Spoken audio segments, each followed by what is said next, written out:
we brought it back.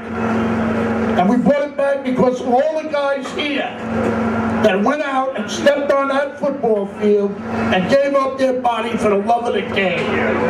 And today, what we have here is 8 guys who were inducted into the Semi-Pro Football Hall of Fame this past December the 6th.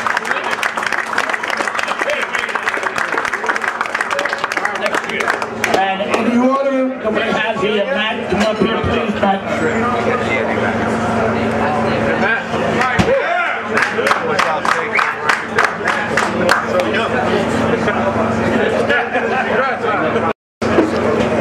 Okay, first of all, Danny O'Leary, I'd like you to come up here, please. Danny played for the Mariners from 1964 to 1970.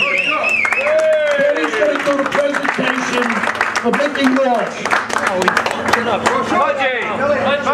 Oh, I'm sorry, I stand I'm very sorry. Billy Higgins, you come up here. Billy, you're doing the one for Mickey, please. I'm sorry. Okay. I gotta get ready because I got part to do with it. Good luck. You got the great guy. This organization, he had a little term after the Brooklyn Mariners, a little bit more than a football team. And it's always been that way. And what I'd like to do right now before we start in is just acknowledge some guys who I played with, and I wish they were here today. Maybe you give just a little minute of reflection for Billy Crook, Bobby Gagliotti, Bobby Watt, Gerard McCarthy, Greg McCarthy, Eddie McElray, Kenny McGregor, Wally Carbonaro, Kevin Corsi, Mike Poppy. They would love to be here today.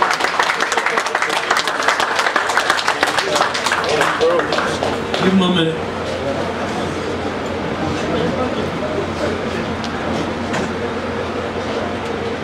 Okay, thank you. I've been a Mariner for a long time.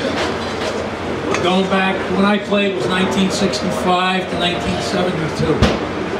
And I've been a Mariner for Gerard. He's reading his lines. All right, but anyway, I've been a Mariner for so long. How long? I've been a Mariner. How long? I've been a Mariner since I remember the Mariners' colors were blue and gold. How long? Do I remember anything else? Yes. I remember when the Mariners ran the single wing. Oh, yes. Do you remember anything else? Yes. I do remember something else. I remember going back over 50 years ago, watching Mariner football games, and there was one guy who was on that sideline 50 years ago. Is there anything? Oh, no. You had enough. 50 years ago, he was on the sideline. And since 50 years ago, he's been on that sideline in the rain, in the sleet, in the snow, in the heat, and in his wheeler. That guy is Pudgy Walsh.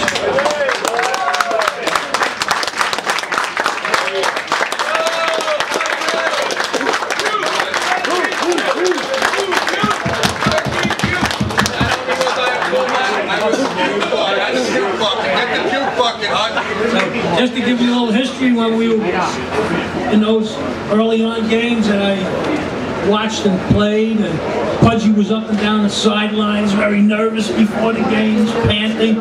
All the fans were up in the seats at Madison, and then Pudgy would get so nervous, he would take out his Juji fruits, right? The Juji fruits candy, the rubber candy, and he would put them in his mouth and start to chew them to calm himself down. Everybody in the fans would say, "Puke, Pudgy, puke, puke, Pudgy, puke."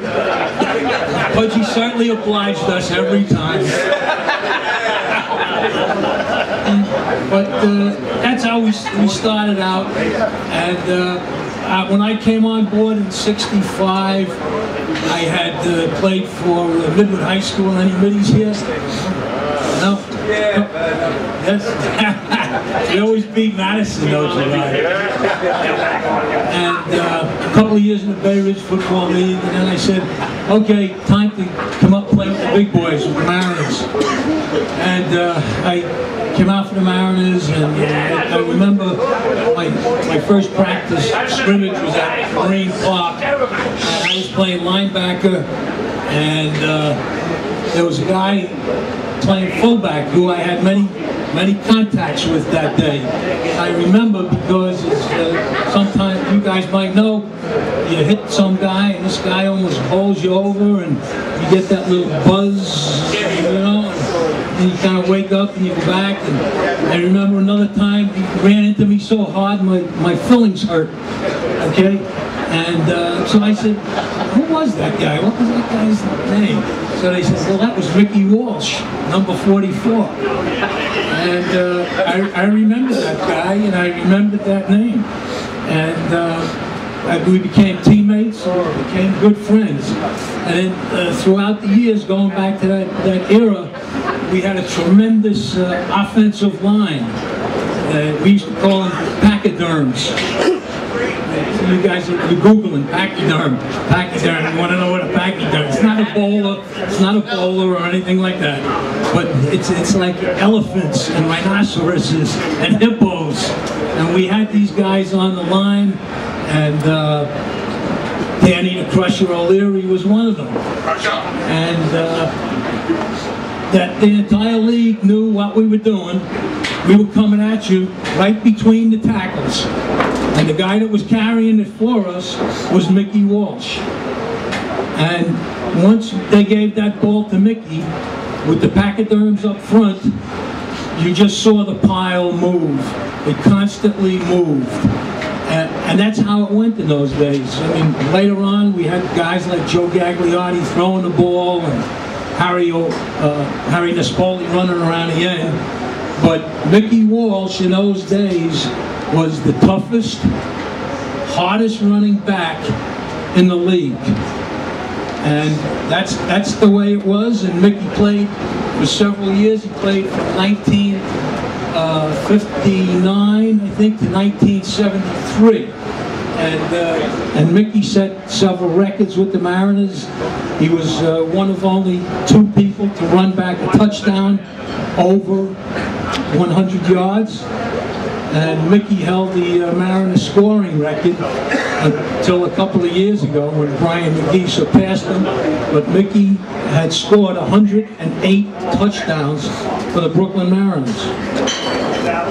Mickey, right there, unassuming guy.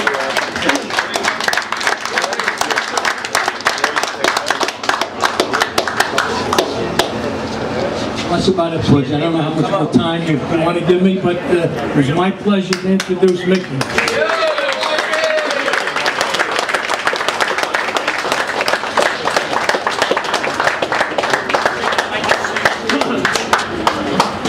Listen up, guys. We're looking at history here.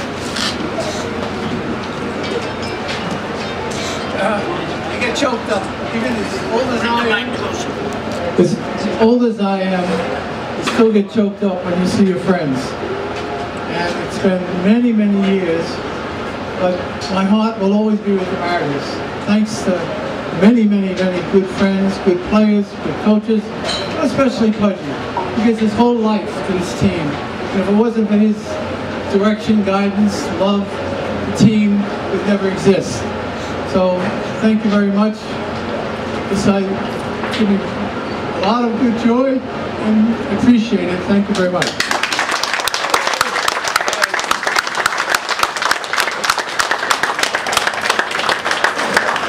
All right, guys.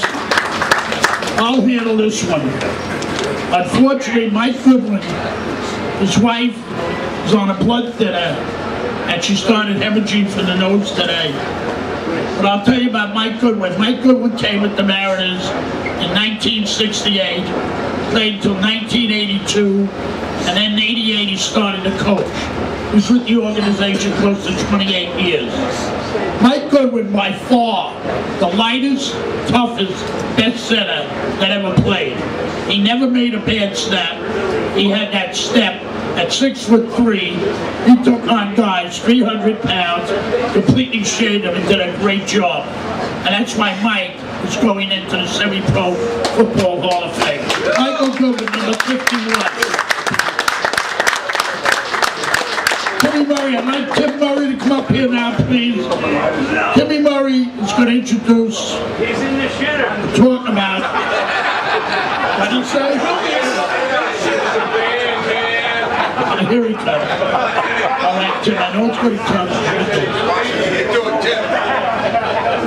Listen, all the older guys knew Paul.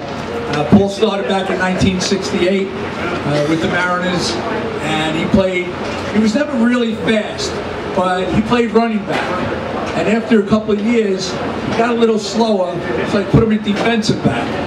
Then when he could hardly run at all, he played linebacker. So this guy, and he was great at every position that he played in. We miss Paul. He's been gone for a few years now.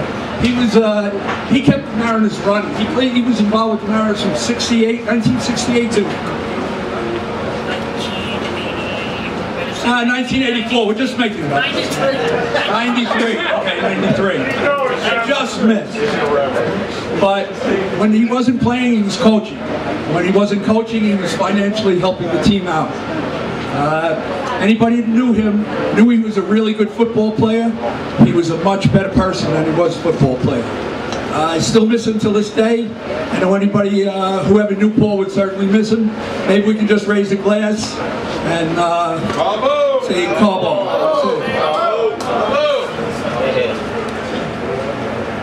Good job, Tim. I know him come.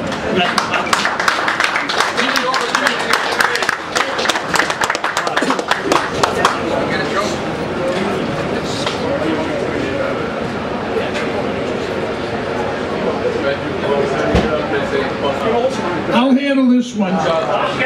This one I really want to handle.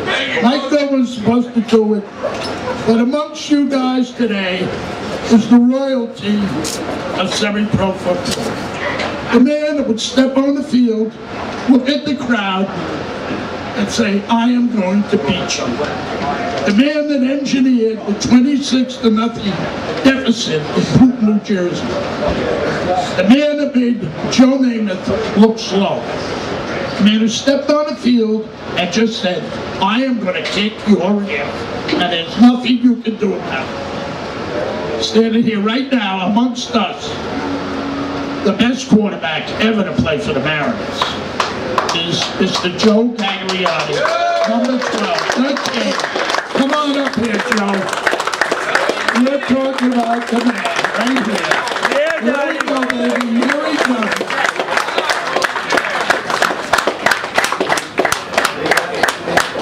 I was supposed to talk.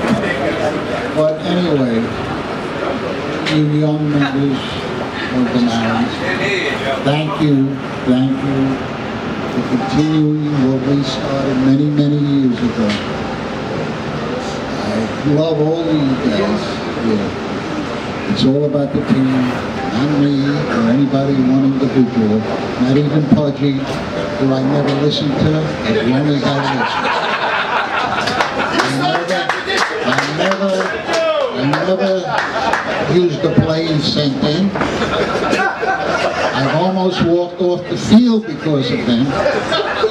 But for the guys I played with, the team that we've had in the 10, 11 years that I quarterback, there was nothing more special than this. They were the heart and soul of the Brooklyn Mariners. They're still here. He had to pay me to come, but that's okay. I don't mind. $30 is $30. But I want to thank you young men sitting here, because there's nothing like this in your life. All the bumps and bruises you're going to have later on, there's nothing like it. I want to say thank you, Pudge. Not too much, all right, but not too much. But I love you. I love being a Brooklyn Mariner. Thank you.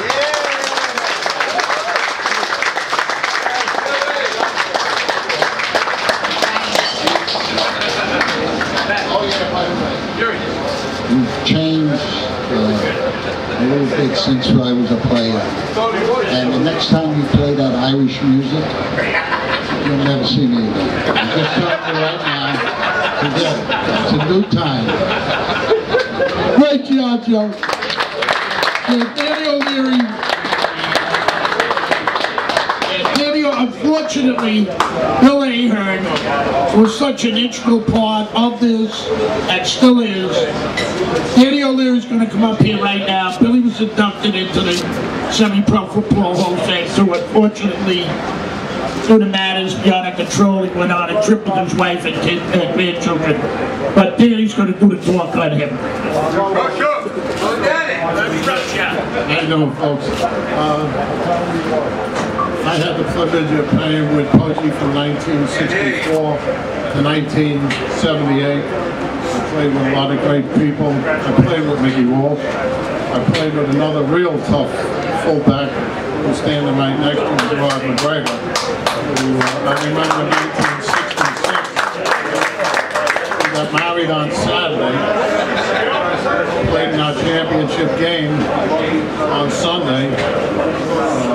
Was the most valuable player easily in that game, and went to his honeymoon with a back brace on. Needless to say, his sex life on his honeymoon wasn't too good at all. He was a great football player.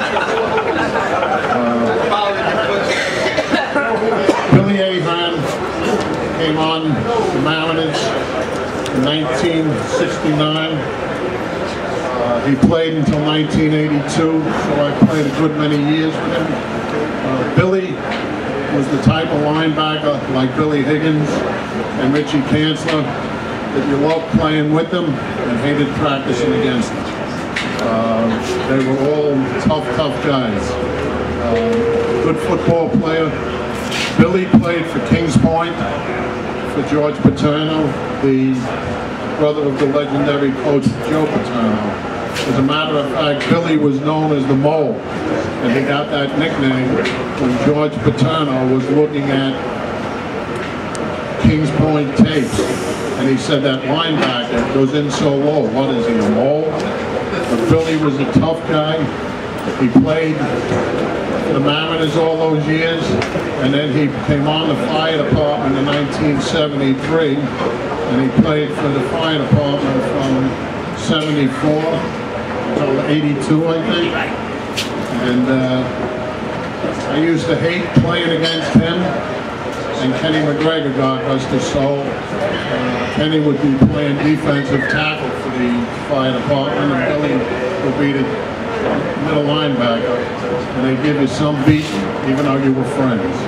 But Billy helped us as a linebacker, and then after he retired, while he was still with the Mariners, he owned a bar called Suspenders in Manhattan on 111 Broadway. And he used to sponsor our luncheons like this, and always took good care of us. He was always a Mariner. He always took care of us. And I was one of the people who started the police department boxing team, and he used to take care of us, and I'm sure he took care of the fire department boxing team and every other team that he could, and gave them good prices and good food and good hospitality. A great man and a good friend, Billy Ahern.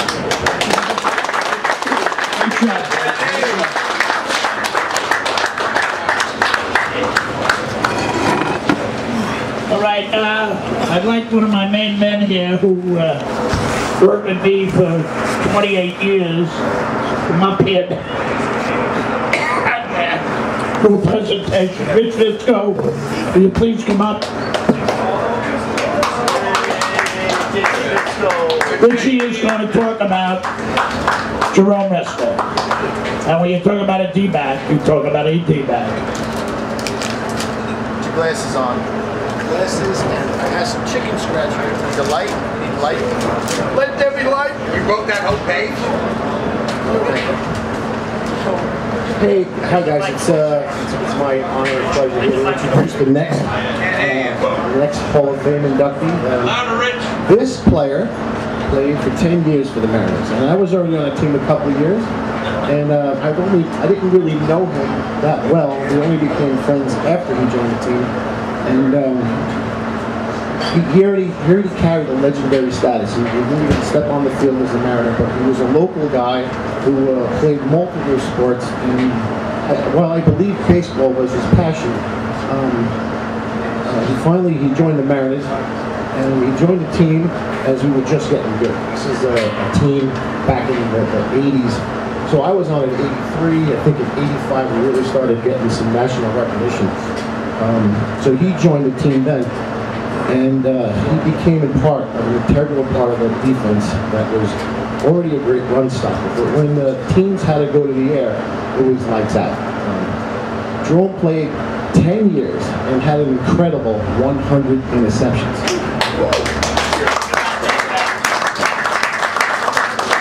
And believe it or not, most of those interceptions were in his first 5 years of playing. I think the opponents finally stopped throwing at him. I think he quit after 10 years because he was bored, because no one would throw at him. He's a great open field tackler. He's a fierce competitor and a true leader on and off the field. Jerome and I are really good friends during those years. We're inseparable. Bus rides, the bars, the times after. I used to beat his ass on the bus, by the way. And then even today we still remain best friends. We live a mile away from each other in New Jersey, and our kids play together. He's on vacation. Jersey sucks. What, don't you live there? Dude, sucks. Is that your real hair, by the way? That's my real hair. It looks great. God bless it.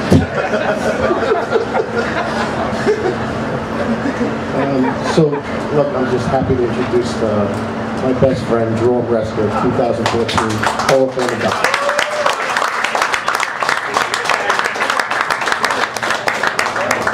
You were a football player? I gotta say something after him? You look like a hairdresser. Yeah, I wish I had your hair. You know, it's good being a Mariner, and it's good to hear Joe Gagliardi say he never listened to Pudgy. He's not the only one. He used to stand on the sidelines, and I'm standing there, I'm trying to cover this guy, I'm 2 feet in front of him, he's yelling and screaming in my ear. You're playing too close, you're playing too close. I move back, you're playing too far back. Let me play it again. Meanwhile, the play's going on, I'm sitting here talking to him. Being a Brooklyn Mariner means a lot. It really does. I mean, no matter where I am, if I'm in Jersey, wherever, I wear my Brooklyn Mariner shirts all the time. And everyone mentions, oh, you play for the Mariners? Yeah. Did you? Who are you? You know, it's being part of the Mariner, being part of this. We've seen the guys here that started this, Pudgy, all these guys here getting choked up, talking about the Brooklyn Mariners and the people that they played with. That's what the Brooklyn Mariners is all about. I mean, you guys sitting here with all your shirts on, you walk around with those shirts on, I'm still proud to this day when I walk around with a Brooklyn Mariners shirt on. So yes, you're damn right I played for the Brooklyn Mariners. And Pudgy, you started that, Pudgy. And all these guys here, very proud to be a Brooklyn Mariners. Thank you.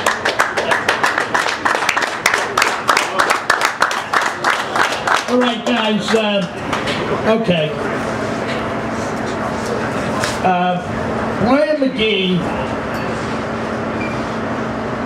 was unbelievable. His wife's grandmother got sick today, and his wife had to get on a plane for Florida.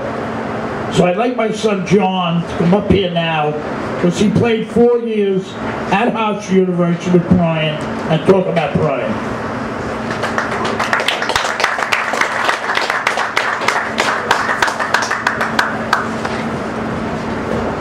I actually had the pleasure to play with Brian McGee in Pop Warner football. Played against him in high school, played with him in college, and then played a long time with the Brooklyn Mariners. I think it's ironic that Mickey Walsh is here today, who had 108 touchdowns. Brian finished his career with 165 touchdowns. The one thing you can say about Brian was he was extremely durable. You know, a lot of the guys that came up and spoke here today sacrificed a lot of things, sacrificed their bodies, It's ironic, after all the years that Brian McGee played football, the first time he ever got a concussion when he was in a car accident by the Verrazano right after Christmas. It was the only time he had a concussion, because if you would see the way that Brian McGee would run, he would run you over. An unbelievable player. He also held the record at Hofstra for the longest touchdown run from scrimmage. He held it for about 15 years, and one of the other players broke it afterwards. Brian ran 87 yards for a touchdown. Believe it or not, Brian McGee did weigh below 200 at one point in his football career. I don't know what year when he was born. Yes. But Brian did it all for the Mariners. He would play middle linebacker when we had some of the other running backs that were a little bit better, a little bit faster. But he was always a Mariner. And my pleasure to give the award for him being inducted into the Minor League Football Hall of Fame.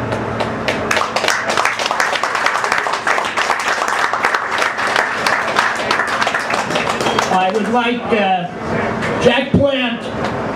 Hey, Jack, can you come up here, please?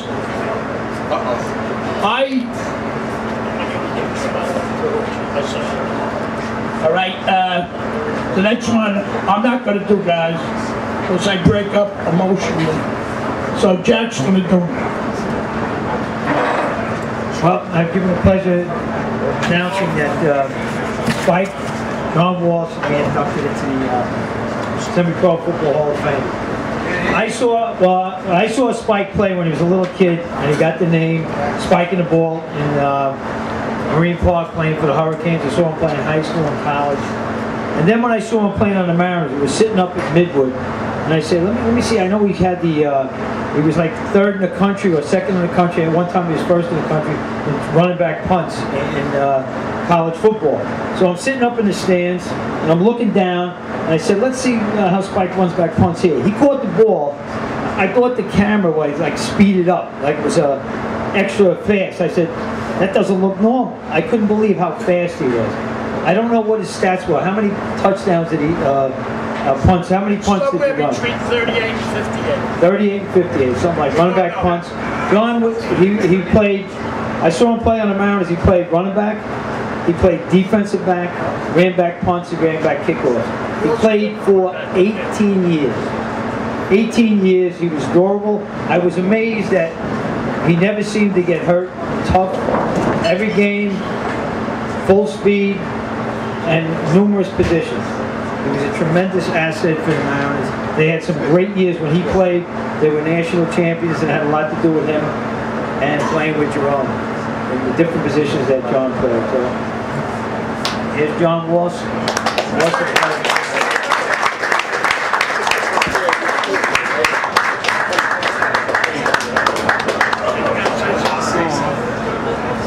You know, as I look back on my career, it's not true. I wasn't very durable. I probably broke most of my hands, my fingers. I got a lot of screws in my body. I actually stopped playing contact sports 5 years ago, so I no longer get migraine headaches. That's another story. It wasn't about any individual accomplishments. It was always about the team. Obviously, all of the stats are in my dad's head. I know we're trying to document them and get them out there, but there was really only one stat that mattered, is that every time that the Brooklyn Mariners went on the football field, we knew that we were going to win the game somehow at the end of the day. I think one of the wins that sticks out in my mind was one of the times that we went down to Florida, and we were playing a team from Southern California that had probably 17 Division I players. Their running back played at Iowa. Their offensive line was 6'5", 6'6", all 300 pounds. They looked so good. We had guys flying in at different times. We rolled up to the field in a hodgepodge fashion that we always did. And we're looking over there, and I'm like, okay, they look really good. Well, from the first kickoff to the end of the game, we just knocked the snot out of those guys. I mean, we set the tone on the opening kickoff, and we dominated them. So I know a lot of the young guys that are here, you guys are starting to build that same tradition. You're getting a little bit of that experience now with all of the rich alum that have come by, because it's special. I'm getting chills talking about the Brooklyn Mariners. You know, you guys might have 1 year, 2 year, 3 years. I was actually the water boy for everyone that was in here. I was the water boy. I was the water boy for all guys. I was also the video camera guy. When the trainer didn't show up sometimes, I actually taped some guys' ankles. I also coached on the team as well. But, You're my coach. Love you, bro. Good man. I had a lot of fun and a lot of memories, and thank you so much.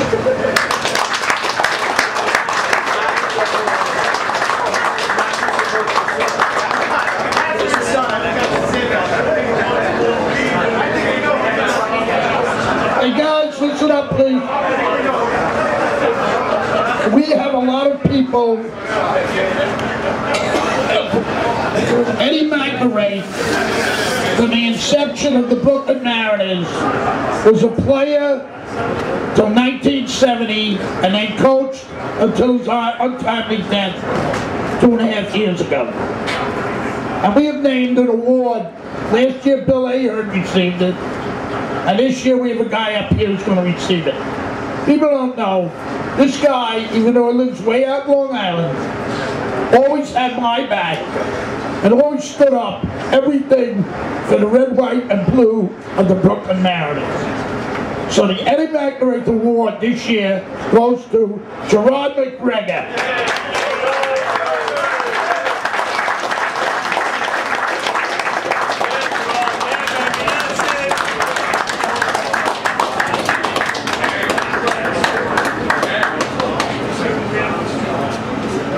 We've heard about all the old-timers and this and that. You can see how good we are as old-time people and played ball. This is your football team.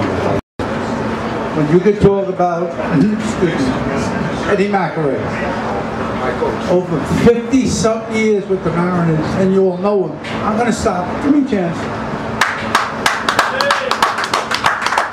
That's what you guys are going to step into.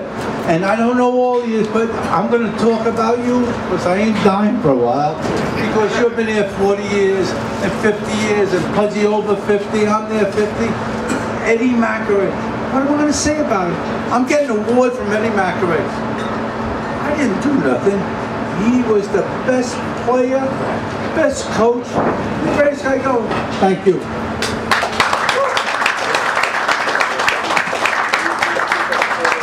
Great job, Gerard. Hey guys, now we'd like to go into, where's my main man Matt? We have all this stuff here with the young Mariners today, and these guys, I have 2 appreciation awards that I'd like to give out right now. All the modern technique that has caught up with me, because I'm from the horse and buggy age. I was responding with horses on the fire department. But I'd like Mike Nielsen to come up here right now and accept an appreciation award. And unfortunately, Eugene Grabowski is struck on a plane. Mike has done a fabulous job. Fabulous.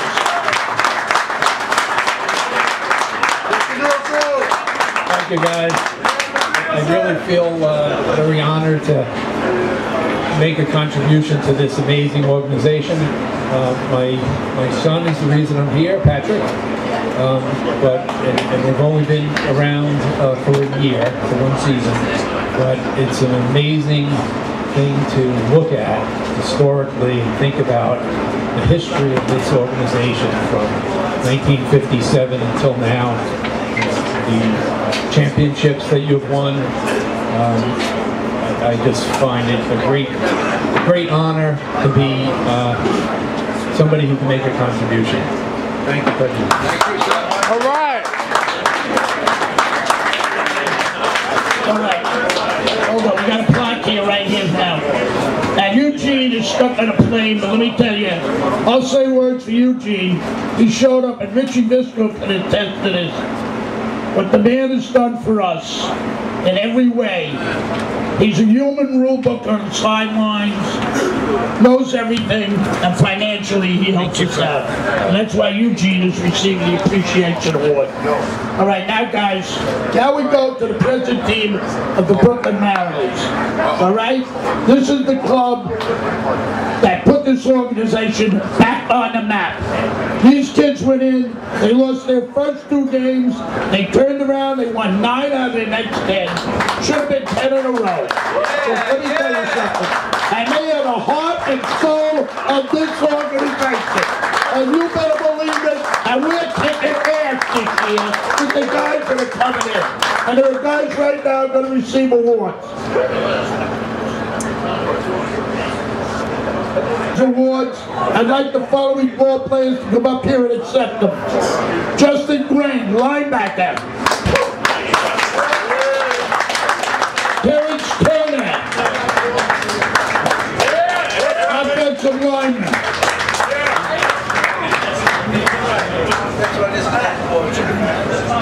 Michael Thompson, running back.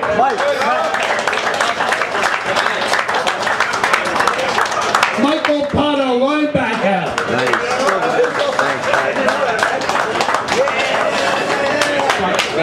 There's the 5 Coaches Award, guys, and keep this organization going. All right, next we have.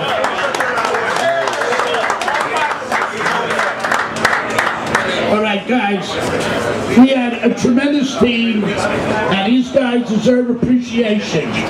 Our offensive rookie of the year. This kid came from Catholic University. I watched him since he's 3 years old, and I said, I'm going to get you. And I got him. Mike O'Shea, get up here right now.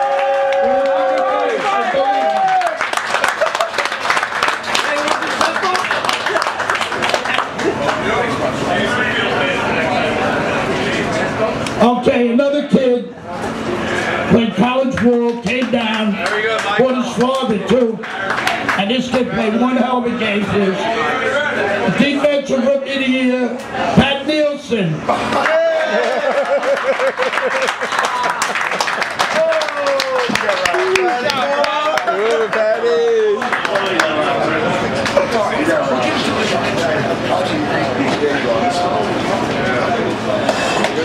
All right, now you talk about lineage and you talk about heritage. This guy's father played quarterback for the Mariners, lived on my block at East 36th Street, unfortunately escaped to the potato land of Long Island, but his son moved to Long Island City. When I was in rehab, I called him up.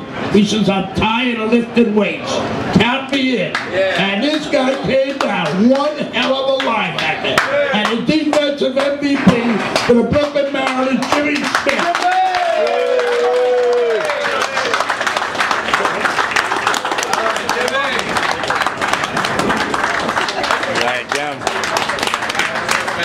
This kid is one hell of a linebacker, let me tell you something. I'm better.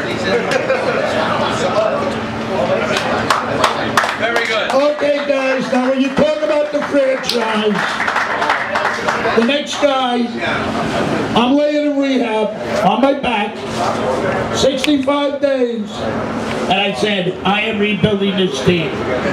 So I happened to call up Chris LeGree, and he says to me, oh yeah, my nephew just came in town. He might want to play quarterback for you. Well, let me tell you something.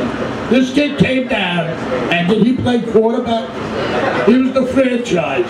So the offensive MVP for the Brooklyn Mariners, David LeGree. Another hell of a football player, let me tell you.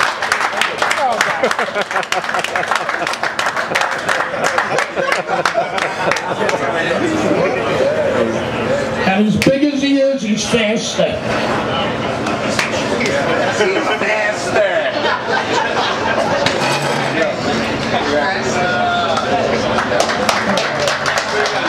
All right, guys. Now we come to a very, very emotional time in my life, and every firefighter in this room, and everyone that remembers 9/11. We took a hit on 9/11. I came down the stairs. My wife says to me, says, Aaron just called. Plane hit the World Trade Center. I sat there and I looked, and another plane hit the World Trade Center. Catherine said to me, Pudgy, be prepared, because your friends are dying. in that devastation. And one of my best friends, the captain of the Brooklyn Mariners, who we named this trophy after, the first fatality of the FDNY was Danny's son. Everybody stand up. Danny Starr was the most complete football player you ever wanted to see. He won't stop winning. And I have such an honor that I could give the MVP this year, named after Danny's son, to a kid who came down, a rookie this year. I think he had 8 touchdowns. He played D-back, he played running back, he punted, he held on extra points, he ran back kickballs, he did everything. He played quarterback. Played quarterback in 4 games. So the MVP of the 2014 season,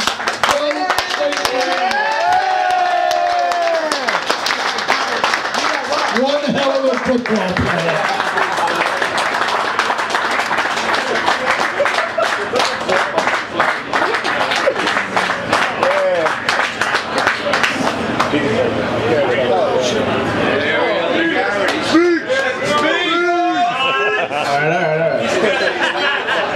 Alright guys, I didn't plan a speech, but just sitting here tonight and listening to everybody talk and just realizing what a legendary team this is and a legendary coach and a man that this is, and to know that I can be part of a program like this is just, it's unfathomable. If you would have told me 2 years ago when I was sitting in a hospital bed, my ankle was shattered to pieces, and I was ever going to play football again, I would have just said you were lying. But when my friend, the offensive rookie of the year over there, Mike O'Shea, called me up and asked me to come down, I said, you know, Mike, I don't know if my ankle's up to it, but I'll see how it goes. I met Pudgy and I met the guys on the team and I met some of the alumni, and you know right away that you're part of something special. And here tonight, seeing everybody talk, and it's such a cool feeling to know that I can be part of this, and it's such a prestigious award for somebody who clearly meant so much to the organization. So thank you to the alumni, thank you to the guys, thank you.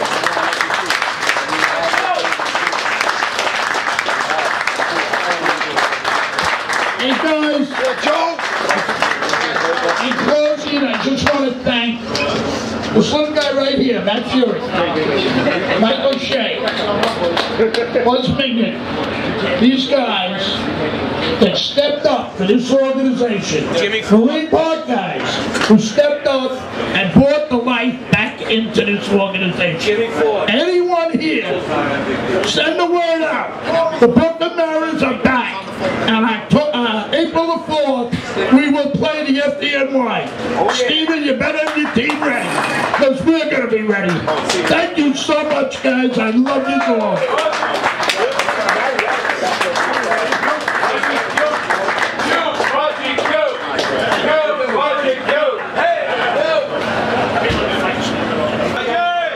So about that breezy, Pudgy Watch is still my coach.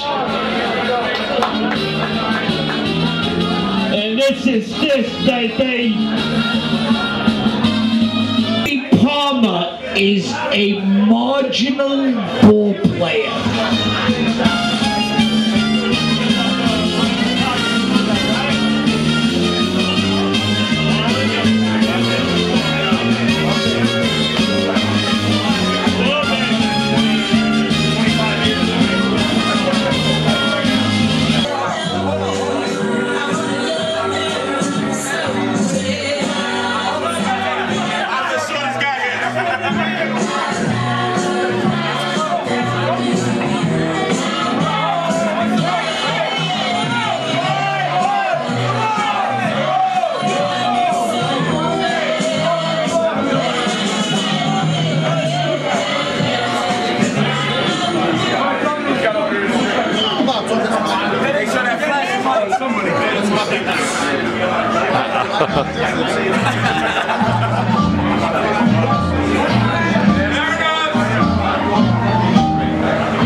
Buonasera, signorina, buonasera.